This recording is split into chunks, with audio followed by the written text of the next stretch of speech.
আবারও রণক্ষেত্রে পরিণত হয়েছে হরমুজ প্রণালী।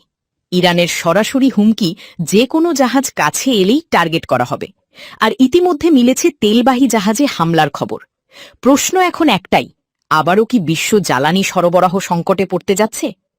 বিদেশি বাণিজ্যিক জাহাজগুলোর জন্য খুলে দেওয়ার কয়েক ঘণ্টার মধ্যে হরমুজ প্রণালীতে অবরোধ জারি করেছে ইরান।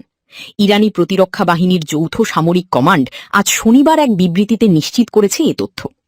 শনিবার স্থানীয় সময় দুপুরের দিকে দেওয়া সেই বিবৃতিতে যৌথ সামরিক কমান্ডের পক্ষ থেকে বলা হয়েছে, হরমুজ প্রণালীতে নিয়ন্ত্রণ আবার পূর্বের অবস্থায় ফিরে এসেছে। পুরো প্রণালীর ব্যবস্থাপনা এবং নিয়ন্ত্রণ সামরিক বাহিনীর হাতে থাকবে, আগের মতোই। গতকাল শুক্রবার ইসরায়েল এবং লেবাননের মধ্যে 10 দিনের যুদ্ধবিরতি চুক্তির পর বিদেশি বাণিজ্যিক জাহাজগুলোর জন্য হরমুজ প্রণালী সম্পূর্ণ খুলে দেওয়ার ঘোষণা দিয়েছিল ইরান।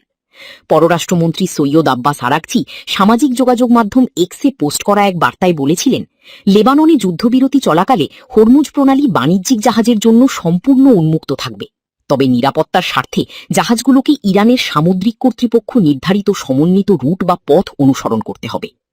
তবে সৈয়দ আরাকচি এই বক্তব্য দেওয়ার পর নিজের সামাজিক যোগাযোগ মাধ্যম ট্রুথ সোশ্যালে পোস্ট করা এক বার্তায় প্রেসিডেন্ট ট্রাম্প বলেন, ইরান হরমুজ প্রণালী উন্মুক্ত করে দিলেও যুক্তরাষ্ট্রের সঙ্গে চুক্তিতে পৌঁছানো না পর্যন্ত ইরানি বন্দরগুলোতে মার্কিন অবরোধ বলবৎ থাকবে।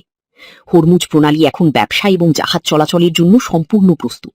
তবে ইরানের সাথে আমাদের যাবতীয় লেনদেন বা চুক্তি শতভাগ সম্পন্ন না হওয়া পর্যন্ত দেশটির উপর আরোপিত মার্কিন নৌ অবরোধ পূর্ণ শক্তিতে বহাল থাকবে, ট্রুথ সোশ্যাল পোস্টে বলেন ট্রাম্প।